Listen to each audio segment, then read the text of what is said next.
Rodolphe se démarque.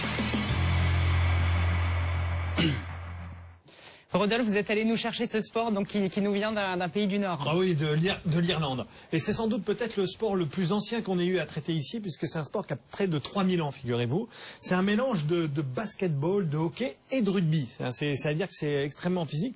C'est le sport sur gazon le plus rapide du monde. C'est-à-dire c'est là où on va le plus vite. Alors pour expliquer très rapidement comment ça fonctionne, imaginez un grand terrain de rugby, les barres de rugby.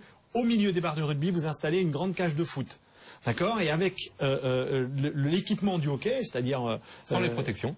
Exactement, sans les protections, tout à fait David. Je vois juste un casque. Juste un casque, qui est très récent d'ailleurs. Et donc en fait, le principe, c'est de, avec cette batte, si vous voulez, envoyer la balle, cette crosse, en effet, envoyer la balle dans les cages, avec une logique dans laquelle, quand la balle atteint les cages, c'est-à-dire en bas, eh ben c'est 3 points. Quand elle passe au-dessus des cages, c'est 1 point. Alors la balle, on peut la prendre à la main, à la crosse, au pied, à ce qu'on veut. Exactement. Alors on ne peut l'envoyer qu'avec la crosse, mais après on peut la rattraper comme on veut. Avec ils sont le combien pied. Sur le terrain? Alors c'est 2 équipes de 15, avec 6 attaquants, 6 avants, 2 milieux et un goal. Voilà comment ça se passe. Et alors il y a une particularité. On est obligé d'aller dans les buts, comment ça se fait? Non, il y a bien un gardien. Il y a bien un gardien. Mais en revanche, je vais vous donner une règle sur le hurling qui est assez géniale. C'est quand les 2 équipes font égalité, à la fin les 2 équipes se mettent ensemble et ils décident soit de refaire un match complet, soit ils disent on rejoue encore 2 fois 10 minutes. C'est le seul sport au monde où en fait c'est les équipes qui choisissent comment est-ce qu'ils veulent terminer leur match. C'est super physique, hein, donc alors 2 fois 10 minutes derrière. C'est extrêmement physique, et c'est un sport extrêmement populaire.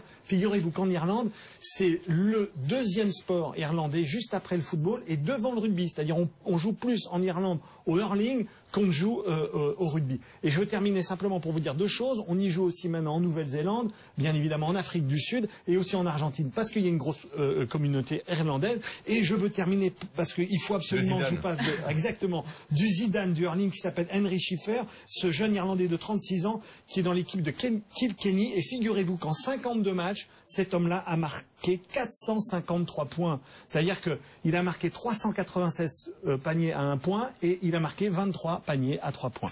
Merci beaucoup Rodolphe, allez voir les images. Franchement, c'est super spectaculaire. Emmanuel Rohan-Chabot, vous êtes joueur, vous-même vous pariez? Non, j'ai pas le droit. Eh ben voilà, je vais demander si du coup vous alliez